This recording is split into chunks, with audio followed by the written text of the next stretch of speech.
Why? You had me the first half. He got you. I thought I was last. Yeah, you could have made the last one. man. I was like, nah, I'm gonna pull one more trick on Remy because why not? Oh my gosh. Okay. I'll never do DJ like that. DJ, that's my buddy, man. I'm sorry, Remy. I'm sorry. Ah, yes, we are finally here. Remy, is this your first time watching this film? Yes, actually. Cool. So we get some fresh thought. Is this anybody else first time watching? It's my first Oh time. yes.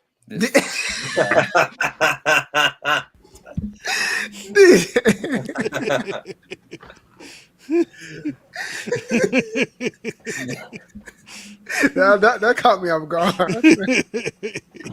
Y'all didn't know DJ can speak fluent Shetland. Oh, jeez. It's Oh, actually my called God. Baby, but Oh God, it didn't sound worse. yeah. That was awesome. No, that was perfect, DJ. That was great. Oh man, what's going on YouTube and Sci-Fi family? I'm Donald. Remy. Remy. Oh my God! Why? I'm DJ. I'm Kyle. DJ. And we are the Sci-Fi and the DJ. You gotta DJ sound like a baby.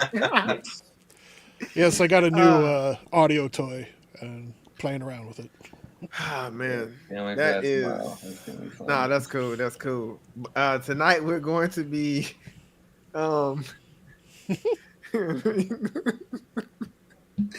tonight we're going to be reviewing Batman Long Halloween Part 1. So this is a really, really good film. Yeah. Yeah, awesome. If you haven't seen it, so no, I definitely had fun watching this film. Remy and DJ Cal, you've seen this before, right? This is my first time watching. This is your first time. Okay, cool, Yeah. cool. So I was able to all right, find cool. it easily online. So. There you go. Okay, yeah, good deal. And like I said, I had that redeem code in case anybody needed it, so you can always pull it up and watch it, whenever. But this is probably one of my favorite animated Batman films because it was really, really cool. So Remy, I'll start with you. The first question would be for you is how would you describe the tone and animation of this film?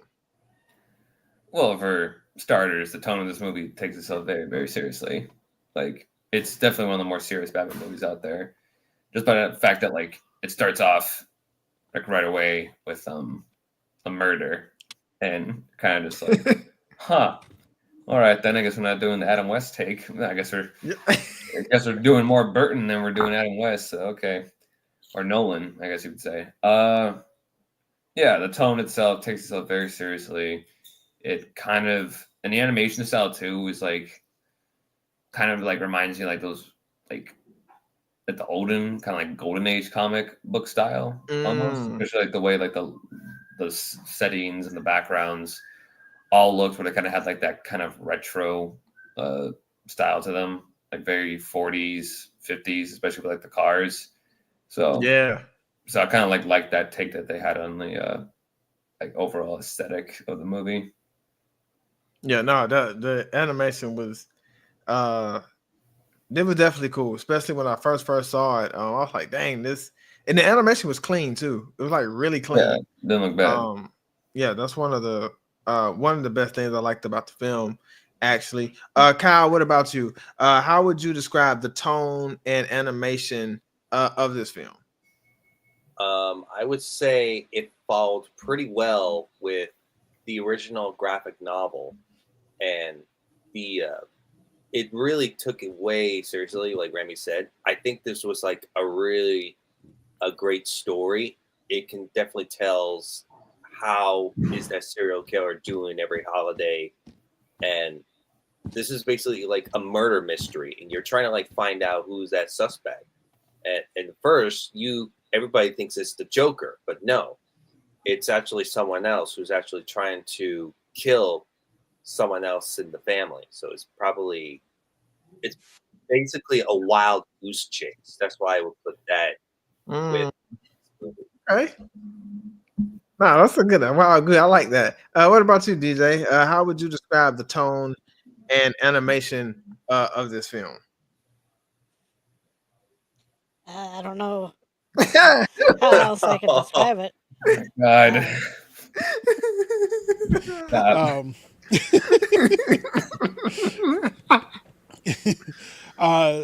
No, like everybody said, clean, has that kind of retro Almost there. retro close. vibe to Wait. it. Kind of reminded me of Batman the Animated Series. Where you got like this advanced technology, but it's like the 40s era kind of thing. Yeah. I haven't read the comics yet, so I'll be picking it up, trying to pick up the book, so I can actually read it and see how it originally played out. But I found it pretty interesting that it's taking place early in Batman's career. Gordon is just a captain; he's not the commissioner. Two-Face hasn't been born yet, so to speak. Found it interesting that. Well, we'll get into more of that later. I'm getting ahead of myself, but yeah, like everybody said, serious tone, gritty, and yeah. All right, Remy. Question number 2. Would you say this is one of the better adaptations of Batman? If so, why or why not? I would say it definitely is. I would say it's like one of the better adaptations of Batman because, like DJ, I haven't read the comic, so I can't really like go off of like my knowledge of what the comic book is like compared to the movie. But I think this is probably like one of the better like depictions of Batman.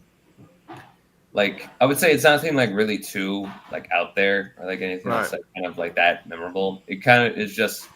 Like again, it kind of reminded me a lot of the animated Batman series with Kevin Conroy. It reminded me a lot of that. Yeah. So just the way Batman was done, along with Bruce and like the actor they had playing Batman movie. I forget his name, but I know who he is. Jensen Ackles. Jensen Ackles. Thank you. Yeah. What's interesting is he voiced the Red Hood. Yeah, in that's that, right. In that Batman movie, so yeah, under the red, upgraded. yeah, under the Red Hood, he voiced. Like he was way young. Yeah, he was young, really young back then. Yeah. Between that big gauze you're talking about is an S gauze. Yes, I know it's an S gauze. Thank you, Susan. We're talking about Batman, but okay, but yeah, but I So thought what? What was that, DJ? Said you're so dismissive. I She's trying to share knowledge with you. And no, I get no, but it's something I'm very knowledgeable about. I'm trying to think about Batman right now. I don't have Gamera on my head. I'm like, wait, hang on. Block me. But Susan. But yeah, no, a lot of this reminded me of like Jensen Ackles' performance reminded me a lot of like he's kind of going for that Kevin Conroy kind of persona. So I think he did a really good job at that. But yeah, I would say like this is a good adaptation of Batman, but it's nothing like too special where I'm like, oh yeah, I'm gonna remember this for okay. years. No, that's fair. Yeah, I was like, yeah, for the story he was telling, yeah, it was good. But like other than that, I don't really think he stands up as like one of the greats as like Conroy or Keaton or even like freaking Affleck. Christian Bale. Christian Bale's a bit more. Christian Bale's a bit more for me, just because of the voice. I don't really like his Batman voice. Where's the trigger? Yeah. Where's the trigger? Yeah, swear to me. I'm like, dude. What about you, Kyle? Would you say this is one of the better adaptations of Batman? If so, why or why not? It's hard to differentiate which is the best Batman You're movie, welcome. but in my opinion, it's. I would say this is definitely a really good Batman movie. They really stay true to the comics, which is really, really good. I really can't get over that the thick outline of the characters, which does remind me of a little bit of anime a bit, but which is really like kind of like was given us to our youth. But this is like a really good how the way made this movie to introduce people of what really is the best. How do I put this? Like how they made Batman more like more of a James Bond role, the way he portrays in this one. He's like going on a mystery, trying to solve that case. But when you like go through that very, very tough investigation of a crime, it can lead you to stressful situations, because that's why I think that's what Batman is going through in this movie. He's like trying to solve a mystery, but trying to like to figure out who did this. He thinks the Falcones are responsible for like one of the Falcone members, which is really interesting. If you read the comics, if you know what the Falcones are are we all know who they are. They're like a family street gang who controls Gotham City, and they were probably they were actually the masterminds who set up Two-Face's story. I think one of them did, or even any other villain. Like there are many different interpretations of it, and that's why I really love about it. It's like you're trying to solve the mystery, but you can't solve it, and I think that's how they put that for Batman. Yeah, for me it's one of my favorites. I try not to compare them because a lot of times the creators are different, but just watching this one, like DJ was saying, like you were saying, Remy, like it just gave me that animation film, from the one he had in the 90s, but I felt like the tone in this one was like really, really perfect. We'll go more in detail with the film and I'll explain why, but I feel like the tone and the atmosphere for these particular events for this film was definitely perfect. DJ, would you say this is one of the better adaptations for Batman? If so, why or why not? Favorite Batman movie? Ooh, I think we can all. I like the Dark Knight. I was about to say that too. The Dark Knight, yeah. So, I wouldn't necessarily say that this is the best interpretation of Batman as far as like animated movies go. It is kind of disappointing that he's not really a detective in this. Yeah, they haven't really they didn't really bring that to attention. I think they're putting it less about his detective work. That's why they. No, I think they're trying to go that he's like building up to be a detective. Like maybe this is kind of like his first. I get that. Like I said before, I know that this is like early in his career and everything like that. But the whole thing about Bruce Wayne becoming Batman is he spent years studying like everything. Right. So that way, when he started, he was, pretty much ready to go. Like he had the technology prepped to do all the investigations that he needed to do and things like that. So to kind of see him taking a step back in this and like kind of stumbling his way through figuring out, clues and stuff. Right. It kind of threw me off for a little bit. I'm not like, trying to put the movie down or anything like that. It's still a good story. Just seems it's one of those things. Like we've kind of gotten close to them portraying his detective abilities in the live action movies, but we haven't quite gotten there yet. Yeah. Right. They just they typically just portray him as a bruiser. Almost. Yeah. I think the closest we've gotten to it is probably the Batman from 22. That one, yeah. and and and Ben Affleck's portrayal was actually other than the whole Martha and like killing Superman thing, but like the costume and the gadgets and stuff like that he Yeah. had, and like fighting style, that was closest to what Batman is supposed to be. Yeah, no, exactly. Yeah, that's why I really like Affleck's interpretation of Batman.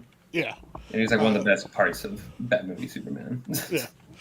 But yeah, with this, I enjoyed it. But yeah, I know I've seen a couple other animated movies that I think did better with it. I just can't think of their names right now because it's been so long since I last watched them.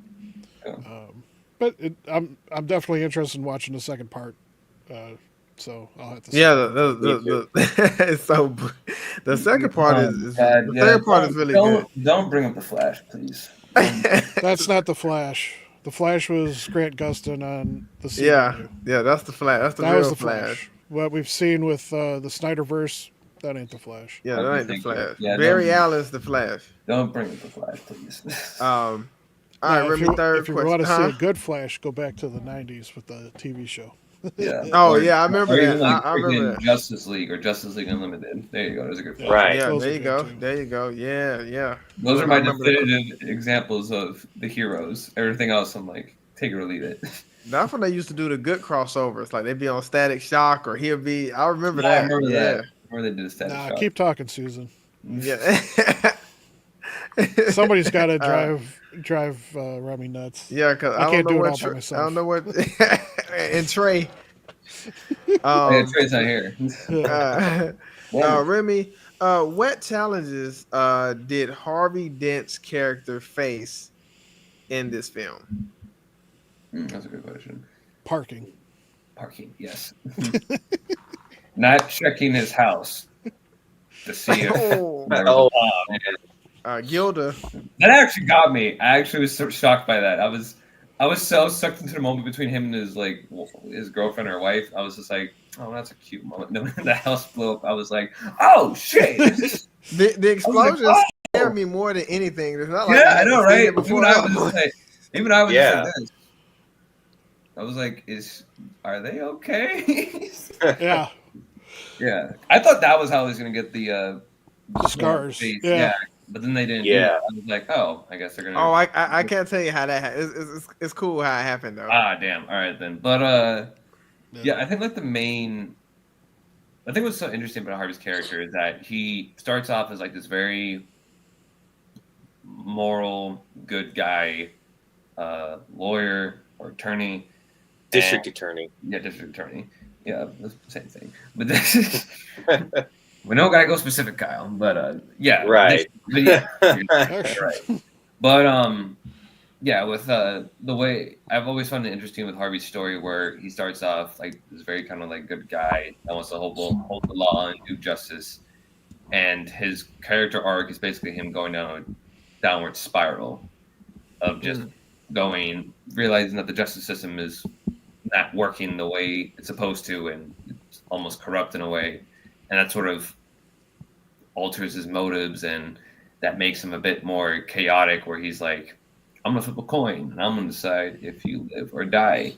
And so it's always been like sort of like a character arc for Harvey, and like almost all iterations for it, like the Dark Knight, the what was it, even the animated Batman series with Kevin Conroy, like even back then. So I actually kind of like their take on it in this movie, where he was like so caught up on taking down Falcone and the family that when his wife and him like almost die from that explosion, that like almost puts him over the edge about like he wants to literally kill. Like he's like thinking, he's literally ruminating on like killing the Falcone family, like just him just going up there with a gun and just shooting all of them. And I really love that moment where he has that talk with Gordon, and Gordon's just like, "What are you doing here, Harvey?" And Harvey just kind of like gives him a like, just realizes he's like, I don't know anymore. I don't even know what I was doing. I thought I knew what I was going to do, but I don't know. Right. So then Gordon, like an idiot, gives him that gun and just drives off and just goes, "All right, good luck, buddy. Don't shoot anybody. I'm like, why would you give him the gun? Yeah, He's not in a good mental state right now, Gordon. Why would you He, give him a he weapon? just got out. He just escaped the hospital, out the window. He's out Yeah, here. exactly. I'm like, why would you give him a weapon, Gordon? I'm like, okay, Gordon, I understand that you want to get to Thanksgiving with the family, but you got to take care of the more important aspect right here, buddy. But no, Yeah, I really enjoyed Harvey Dent's character in this. yeah, I agree with you, Remy. I like his character a lot in this film because we're getting to know about him like before the Two-Face phase. So we're getting to know about him, and like I said, it was that part was funny when they found that money, and he was like, "If we was one of those other guys, of Batman said we not." You know, we were But the other guys, but we're not. no, it's because you can tell he wants to do good. He wants to make sure justice is served, and then he has this conflict where okay, work is getting in the middle of his relationship with Gilda, but then he's also having a personal battle with himself because he's having a personal battle with the Falcone family. So he's kind of being pulled in ways and conflicted in ways to where he's trying to have good morals, but what he's dealing with is so hard. House blows up, not being able to spend time with his lady. So, that's affecting him. So it's work, work, work, work, work. And so like I think he's really, really he's really trying to do good, but it's just so much that's happening every time he gets one step closer to finally getting some peace or something. So I agree with your take as well, Remy. What about you, Kyle? What challenges do you believe Harvey Dent's character faced in this film? I believe that for starters, I think it was the coin that maybe what Batman really gave him for this first before the house blew up, when he showed him where the Falcone family has placed all the money they have stolen from the people, and they're actually using it to try to keep themselves alive. So the way he just gave him the coin, it's like this is like before he had the scar, so it was like he can't decide without a flip of a coin. So, and that coin is definitely a reminder of him to always make like either good or the bad choices. So it was actually like probably the start of how he would become Two-Face in part 2.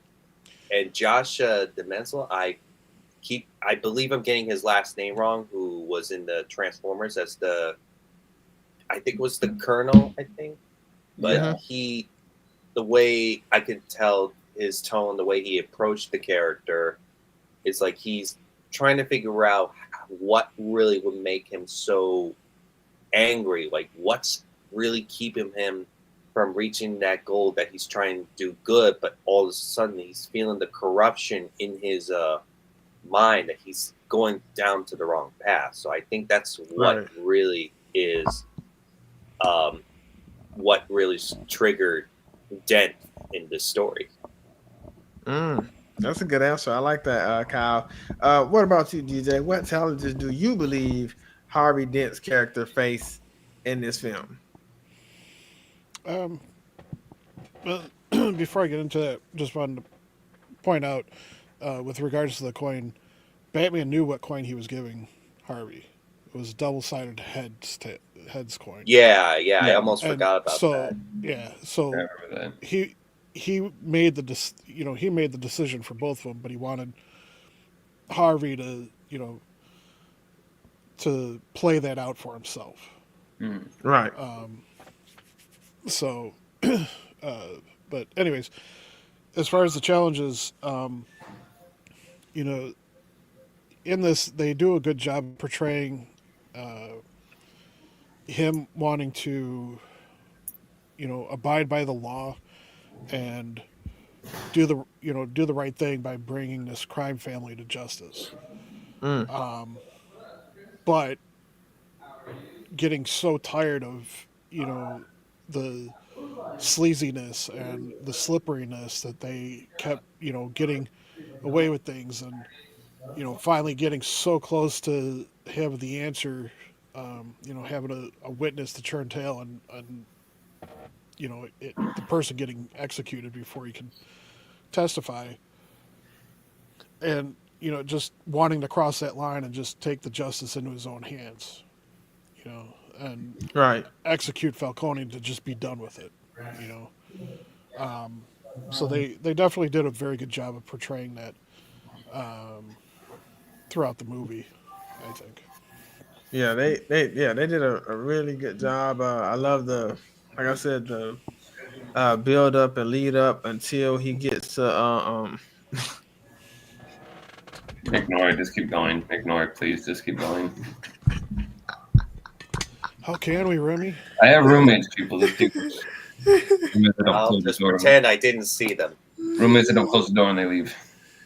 um Remy, what does Batman learn about himself in this film? They need to do better as a detective. You kind of, like I'm saying, it's kind of like that, where like he kind of doesn't really have a lot of, like I would say, a lot of fucking guy, man.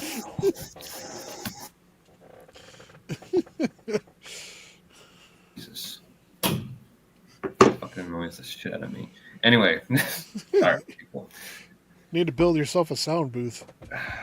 Yeah, I agree. With what money? Just steal stuff from the school. I wish I could do that. But yeah, but like with the Batman's like kind of like predicament in this movie is that he feels like he has all the answers, but it's hard for him to accept that he doesn't really like have like a good idea about like what he needs to do. Right. Like, he needs to build off as a detective. Because like again, this is like sort of the beginning of his detective work, so like it's kind of him realizing that he still has a lot to learn. That he felt like he had a good grasp on everything, but there's still room for him to grow. And, like I feel like Alfred kind of like helps with him because like the talks that he has with Alfred in the movie kind of like help him kind of come to terms with that like idea. No, I like that, Remy. Kyle, what does Batman learn about himself in this film? I would say that I want to say that he's trying to learn how to keep his cools in, but I think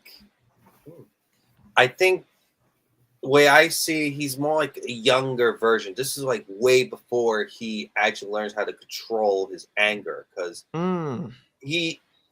this was like right after his parents were killed, so he's actually learning how to like to try to control his emotions. That's a good point, Kyle. Yeah, because we all see Batman lose control whenever he's doing an interrogation.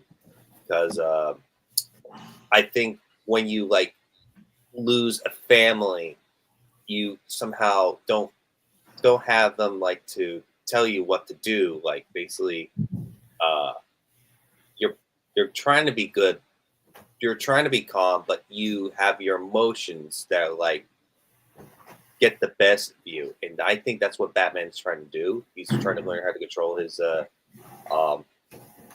actions, but what he's also trying to learn. I think we all see how Batman has relationships in the comics with Catwoman and Talia al Ghul. But in this one with Catwoman, it was like, cat and mouse. With Catwoman, he's trying to like, find out what she's been up to. But that Catwoman, she's always she's a sneaky little kitty. That's why I put that. We'd all know with cats, they're always sneaky, but she is a pretty much like,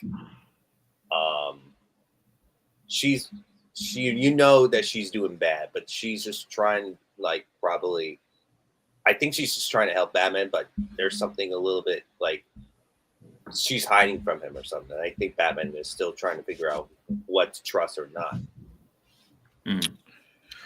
That's actually an interesting take, Kyle, with his relationship with Catwoman. I'll have to keep that in mind. DJ, what does Batman learn about himself in this film?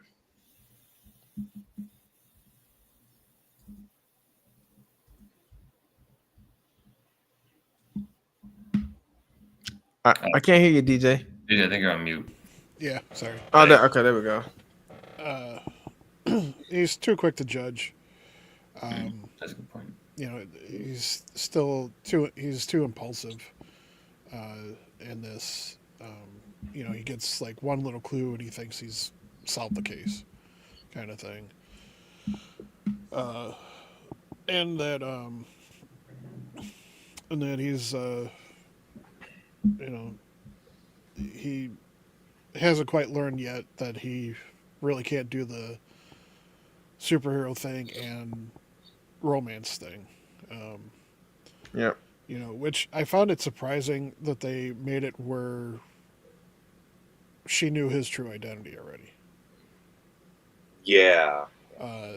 That caught me by surprise because I know for a long time like he knew her identity, but she never put two to two together. So, but again, I'll see if that's actually true or not when I get the comic and read it. So, yeah, I haven't read the comic myself. I need to get it and check it out. So, you got it. It's like if you read the comics and compare that to the movies, you'll see the difference between it. Because I recommend people to read the comics before watching the movie, because when you read the comics, you definitely understand all of the lore of the characters and the city of Gotham or Metropolis. It's definitely gives you the understanding about how you compare their worlds to our worlds. Mm-hmm. So I'm gonna look for the comics once this stream is over, because I definitely want to read it now. It's like $21 on Amazon right now. Dang, Batman. That's not bad. No, that's a little, but okay. A little cheap, yeah, a little too much, but Remy, for go ahead, 13 DJ. issues. Yeah. Oh yeah. Who was we see a lot of characters in this film. Well, part one. Who was the most intriguing character in this film to you, Remy? That's a good question. Probably say Dent, honestly. I think Harvey Dent was probably the most interesting character to me. And because I've always found his struggle between taking justice into his own hands and letting it happen through the system has always been such an intriguing plot line to me. So I feel like this film did a really good job at that. And plus I really enjoyed the kind of relationship that him and Gilda had, where he was so hopeful of a future that they could have together, and she was just sort of melancholy about the whole thing and thinking that she really didn't have any worth, because the family that he wanted she couldn't have because she couldn't have any kids. But he's like, it's fine, we can make it work. So I like that he kind of he tries to pursue life in a more positive direction, but as the film progresses, that positivity starts to wane and starts to turn into something more bitter and a lot more aggressive. So I kind of like that. We always have those arcs where the characters uplift themselves and become the best part of themselves. But again, you have those parts where they have the characters change for the worse, though, and I always find those story arcs to be just as interesting, right? Part because they have some diversity with how characters change and stuff, and even in real life, people change for the better, and sometimes people can change for the worse. So I feel like Harvey Dent was a good example of a person changing in the worst way, and you're just kind of sitting there, tension, just oh god, how far, how and then you can see the transition, throughout the film, from the beginning of the film to the middle of the film, and then towards the end of the film, you can see you're just looking at it, and you're just oh god, how much worse is this gonna get? And so it's what about you, Cal? Who was the most intriguing character to you in this film? Oh my god. Despite all I would say the one that's a little intriguing. I mean, very intriguing, but showed up a little bit late into the film is the Joker, because I think the Joker, you know him, he's the most awesome Batman villain, and we all know Right. what he is. He does a lot of like all those buzz zaps and laughing gas, but the way he was introduced, you thought he was behind all this. But he's kind of like showed up very late into the film. It's like you don't know what he is truly doing, because the way I see it, it's just kind of like how they set this up in The Killing Joke in the movie, where they begin with Batgirl's arc, and then all the way over they went over to the Joker's arc. And the way I kind of see, he just kind of goes out his way, trying to do what he really wants to do. He just likes to bring chaos to Gotham City, and he just wants to enjoy seeing people in agony. Because the way I kind of view Joker, he's like more the corruption side of humanity, whereas Batman, he's more like the justice part of humanity. The way I kind of view both of them as like, this is how like both system in our society work, because we see a lot of bad people who actually sometimes either went from being like good or who are born evil. It depends, but Joker is always like, I would say like the dark shadow of this, how criminals are in real life. Yeah, no, I agree with that, Kyle. I was gonna say the Joker as well, because my first time watching it, I was actually surprised he showed up, just based off how the film was going. So I had no idea he was even going to show up. But when he showed up, it's like this Joker was like really, really serious. Like he was willing to do, what he said he was going to do, and then more. So it's like he was still telling his jokes, but at the same time, he was like serious. Like he didn't mess around. He didn't play around. And that's, to me, the best. That's the best way the Joker should be portrayed. Like in this film, he's awesome. I mean, from the jokes, from being serious, to even having an encounter with Batman, and he's like, "Hey, look, man, you just alike." I mean, in terms of we're trying to stop somebody, Batman's trying to stop somebody to, put him away. He's trying to stop somebody because he feel like somebody's trying to take his shine and trying to take over Gotham. So I thought those were two cool things that went hand in hand. But no, I definitely was gonna say the Joker, because man, he came on, he was wild, he was excited, and he was pure evil, man. So I'm gonna go with the Joker. He's really like a true evil being. You can way evil than all what's going on with all the villains in the Batman universe. I think he's the most corrupt human being in Batman universe. Yeah, and he's so corrupt. He's so corrupt it almost makes you wonder why Batman doesn't just kill him. Right, buddy. Like, what are you doing? Like, the rest of bringing him to jail. The rest of the villains in Batman's category, they can get redeemed somehow. Joker does not want to get redeemed, and he can't be redeemed. And they've tried to redeem him, but he just can't be redeemed. You put him in jail countless of times. Kill him. Kill him. Nobody will miss him. Nobody will go, "Oh, damn, Batman, why'd you kill the Joker?" It's like, no, kill him. He's just going to keep killing him. I'm going to miss the Joker. The reason why he doesn't is because he knows that if he crosses that line and executes the Joker, there'll be nothing to stop him from doing the same for every other villain. Well, then Batman just sucks at having control over himself. Self-control.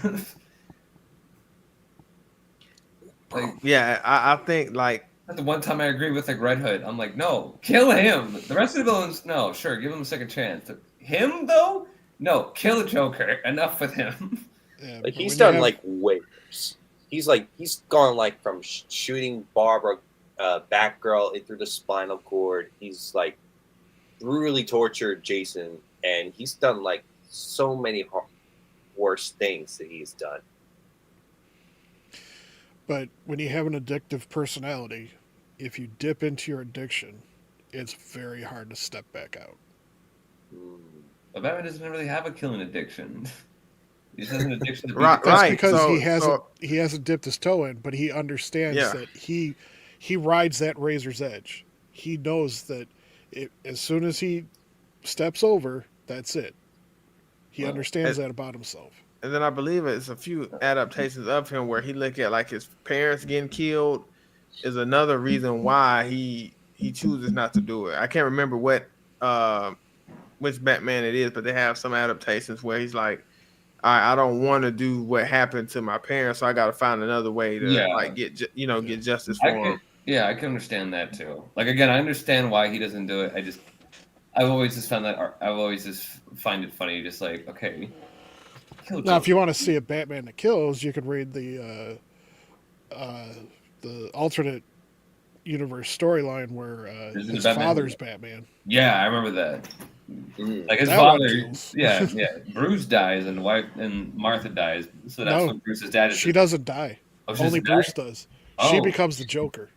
Oh shoot! I didn't know that. Yeah. She yeah. goes nuts Dude. and becomes the Joker. Oh crap! I didn't know that. That's wow. That's That was dark. Yeah, I mean, there's some comics where him and Wonder Woman have a child together. Yeah, but that's funny. Yeah, Though, that Bruce's dad saw him die. He was like, "Okay, I'm just gonna start killing him." I ain't holding back. DJ, Well, you see that with Ben Affleck. Ben Affleck kills a lot of people. yeah, So did Keaton.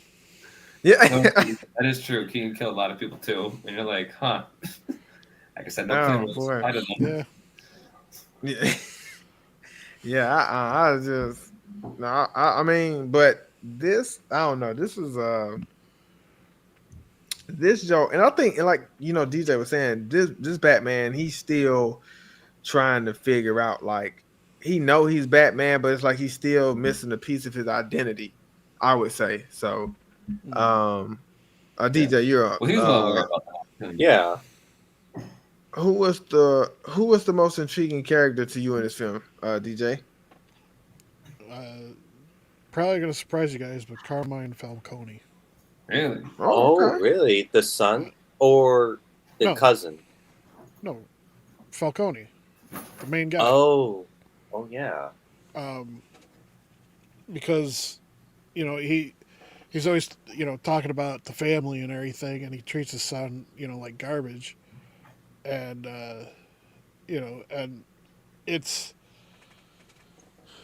it's interesting to see because him as always a ruthless businessman and criminal, and yet he shows restraint throughout the movie. He's like, everybody's like, hey, why don't we just off Dent? And he's like, no, like I'm allowing him to live. There's a reason for it, and so it was an interesting dynamic.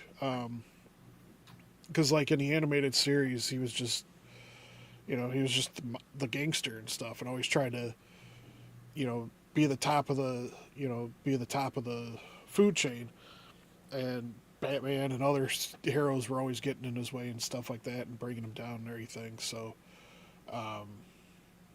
you have people trying to take him down, but he's maintaining his cool throughout it, and he's not like let's just destroy the whole town kind of thing. Right. So, I found it interesting. And yes, we saw the comments, Susan. Remy, back to you. All right, so this is where I really want to see where you guys are. All right, Remy, what are some of your favorite moments and scenes from Batman Long Halloween Part 1? All right. Well, favorite moments. Any scene with Catwoman in it. By far the best scene in the entire movie. I mean. Oh, okay. I see you, boy. I can't. Come on now. Those animators knew what they were doing. Remy. Yeah. They knew what they were doing, damn it. Remy. I watch as much anime with much fan service as me and DJ did. I'm like, oh, I know this. I know what's happening right now. I know what they're doing. But no, in all seriousness, I did enjoy the fight scene that Batman had in that kind of like downtown like China district. I thought that was really cool. I thought it was a really cool fight scene. Just the way he was like handling all of them, the way he like was using his wits and not just his brawn to take care of all of them. Like especially the big guy where he like jumped up on top of the pole and like shot the water to electrocute it. Oh, when they had to fight in Chinatown. Yeah, I thought that was Yeah, cool. that was cool. That was a cool moment. I did like the scene between Joker and Falcone. I thought that was really fun because Joker was just talking trash to them the entire time, and Falcone's just like, "Can you just kill me already?" And Joker's like, "Do I look like a murderer to you?" So like, this is funny to me. Another scene I really liked too was I guess like that. I guess any like scene between him and Alfred. Like I just really like that kind of father dynamic that Alfred has always had with Bruce, because that's always been very like, it's probably like, I think, where the heart of Batman is, when he has those tender moments with Alfred where he can just sit down and just talk with Alfred about like what's going on in his mind, and Alfred just kind of helps him out, just kind of give him advice. And like, and plus to that moment where in the beginning where Alfred does the Batman and like disappears on him. Oh yeah. Like, he turns around and he's like, "You really think that?" And then Alfred's gone, and he's like, I hate when he do that. And it's like, funny. I'm like, how many times have you done that to him, Bruce? Alfred's just getting payback. Also, I like too with where Batman actually gave Grundy food. Yeah, I was gonna mention that. Yeah, I like that. Yeah. He was in this movie for a couple scenes. Grundy. So in other words, the whole movie. Yeah. Now it's a horror movie with the giant walking zombie. Honestly, it's funny where Batman was talking about. I honestly kind of knew what Batman was talking about when he said like, "I know what's down here." Like, there were two thoughts in my head. I was like, "Okay, it's either Grundy or Killer Croc, one of the two." And then it was Grundy. I was like, "Oh, there you go then," because it was Killer Croc. That guy was dead. Yeah, I thought it was going to be Killer Croc. Yeah, so did I. I was like, Killer Croc? Like, Yeah. Oh no, it's Grundy. Okay. I had a feeling that was cool. they were going to put Grundy in, because you can't. I think they wanted like to put away Killer Croc aside and then just add Grundy, because I think they need to. I think they want to put Grundy as like he's actually the newest member of the Batman Villains Rogue Gallery, and that's why I think. Right. Well, he also ties in better with Halloween than Croc does. Yeah. That is true. Yeah. That is also true. Yeah. Yeah, that was one of my favorites when he left that plate for him. That was cool. I thought that was smooth. Freaking, he doesn't. Oh my god, how terrified would it be if he didn't find Grundy, but he found Doomsday? It's like, oh god, oh no. I like the fight in Chinatown. That was cool. I definitely like that. That was cool, man. They got lumped up when he was in questioning, and they had him in the DA's office, and that's when you kind of could tell Batman really wasn't. He was just really moving off emotion. Another one is when that guy, when they threw that guy off when Falcone had that big guy throw. Oh, that was one of his cousins. Yeah, everybody got quiet when his cousin started mouthing off. They're all like, "Shut up, dude, shut up." They all kind of look like, man, They're like, well, yeah, you going too far. I also like when Falcone had the interaction with his son when he got real mad after he told him he sent those flowers, and he kind of just grabbed him by the neck. I was like, oh gosh, like, and he squeezed his neck like 3 times because you can hear it, and that was really, really intriguing. And then when they was on the yacht, when they had the party, he was like, the son I never had, and he thinking he finna say his name. He's like, Bruce Wayne. I was like, come on, bro. That was coming. I was like, of course he's gonna keep talking trash about his own son. Right. So, but no, it was like I loved all the Catwoman scenes, the interactions that Bruce they had together, and the relationship with Alfred. So no, it was pretty cool. Some great scenes. What about you, Kyle? What were some of your favorite moments from this film? I would say the most interesting one. Film scenes in this was like, I think it was with the Falcone's family relationships, one, Mm. because you could definitely see how their system works, and in the higher system they are. Like if you see, like probably say about like Albert Falcone, he wants to be like loved, which I think I could see that in him, but he's been like disproved by his father, and his father only cares about himself, not his family, which you could definitely see that in like in his mind, that he only cares about himself, not the family. And if you remember playing Batman Arkham Origins, this is like actually like a synopsis of how Albert has always been like trying to do Right. what's right for the family, but he's doing what is wrong. But and the scene that reminded him, like, this is how he was treated after his father, called him what he talks trash about him, and then he's like, how I put it, it's like he's like a doll being punched around, like an adult kid who doesn't play with his toys nice. Mhm. Right. And my most second favorite scene, I would say the airplane fight between Batman and Joker, Yeah, that was which was cool. definitely my favorite. And this is something we never really see them do before, and that's really wonderful. And 3, I love I would say the love and who's your enemy relationship with Batman and Catwoman. And we got to give credit to Naya Rivera, who voiced Catwoman. Yeah. Which I was like, did not know that this was actually her last role in this one before she passed away from drowning. Oh, Yeah, that's what I've heard. She was at Urto Lake in California, where she drowned, and that's when she's trying to save her son. So this is actually like her last performance in this one. well, she did a good job, Catwoman. Yeah, she did a great job.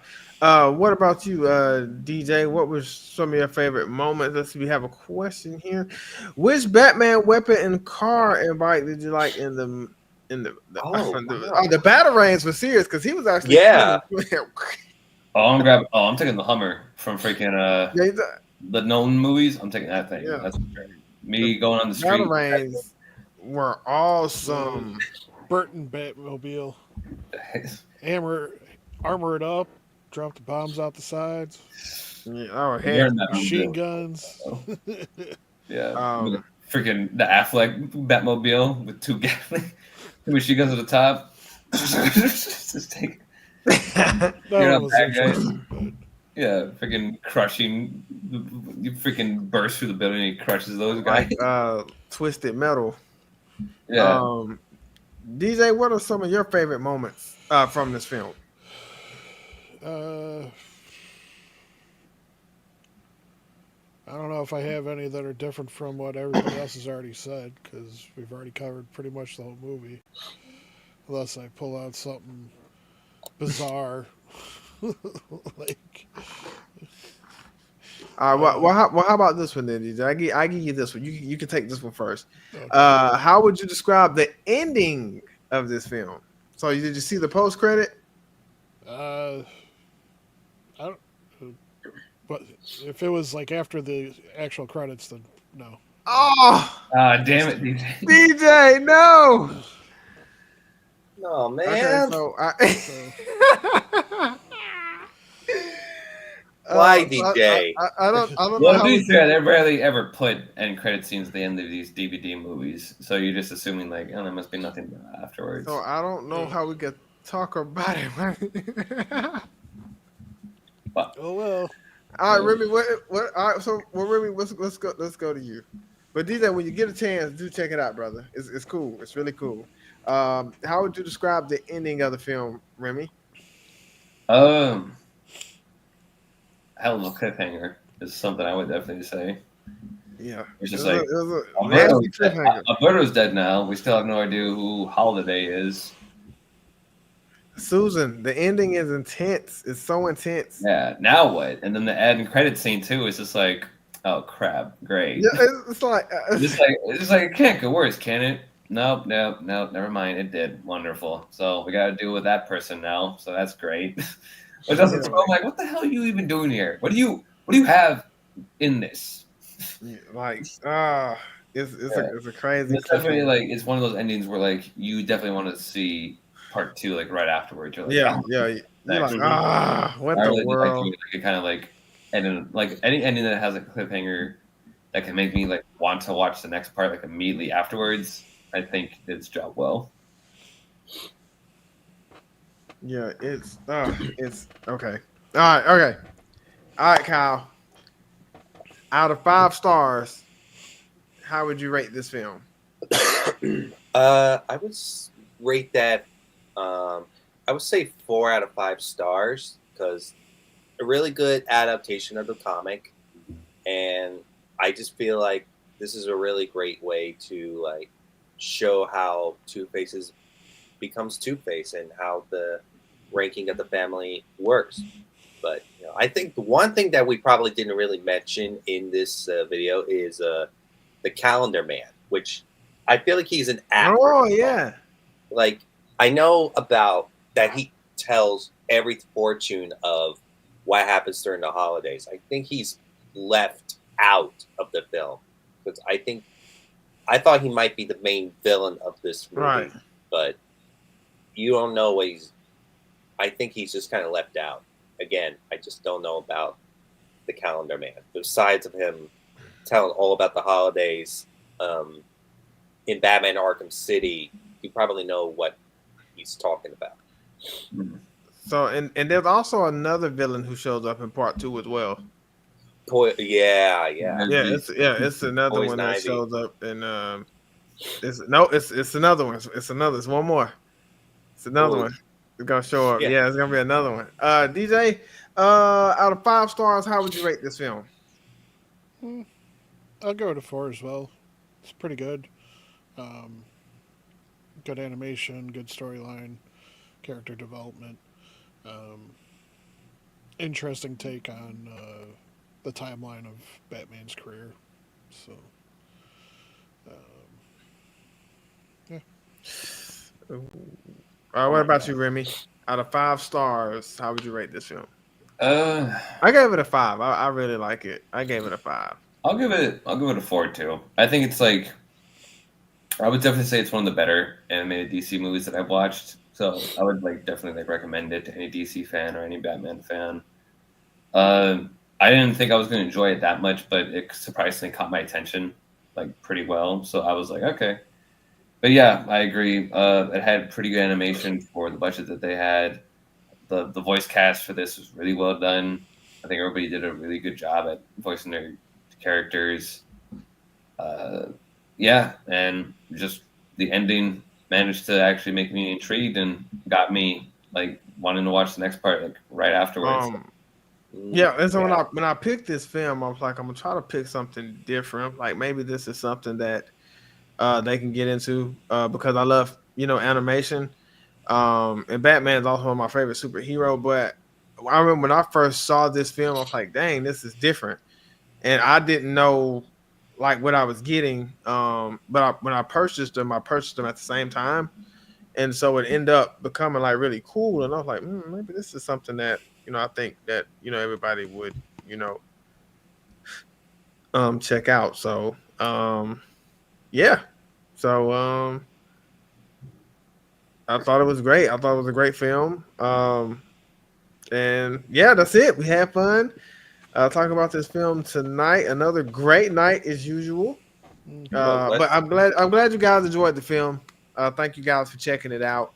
Let's not forget about part 2. We still got to cover that up. Yeah, part two is awesome. You're gonna see another villain in that one. So buckle up for part 2. Part 2 is amazing. Part 2 is awesome as well. But before we sign off, I'm gonna hand it over to DJ, so you guys can tell you what he's got going on over on his YouTube channel with Remy. Yeah, he's got Placid right there on the front page. Appreciate it. So yeah, this week, tomorrow night, we are going to be talking about the last 5 episodes of season 2 of Primal. Pretty good series. Very interesting, very different take on animation and storyline. So we'll be talking about that tomorrow night, along with our good friend Donald. Yes. And then, Join us. and then we'll be getting ready for next week, where we'll be talking about the Ultraman Orb movie. We'll be Yes. reviewing that. Oh my! So that'll be fun. And That's gonna be crazy. so you can catch us See you, tomorrow Susan. night, 7 p.m. Central, Friday, either on Dragon DJ Reviews on Rumble or just Dragon DJ on YouTube. And there it is. So guys that See you later, was Susan. watching. What he said. There it goes. Ah, that is so cool, DJ. But We're gonna have to deal with that tomorrow, Donald. I hope you're ready for that. oh man, You never know what's going to pop up. Yep, I never know. That is awesome. But no, man, everybody who watched us tonight, we thank you guys for watching us, always supporting us, being there for us. And we've actually been on YouTube for 5 years, so that is a huge milestone. And so, but no, we just thank you guys for enjoying the content that we put out and create. It's always an honor by you guys. So we just love you guys, we honor you guys, and we thank you guys, because without you guys, none of this would be possible. With that being said, I'm Donald. I'm Remy. Rabbi. DJ. DJ. Kyle. Kyle. Kyle. And we are the Sci-Fi Nerds. Peace. Peace. Later. Peace.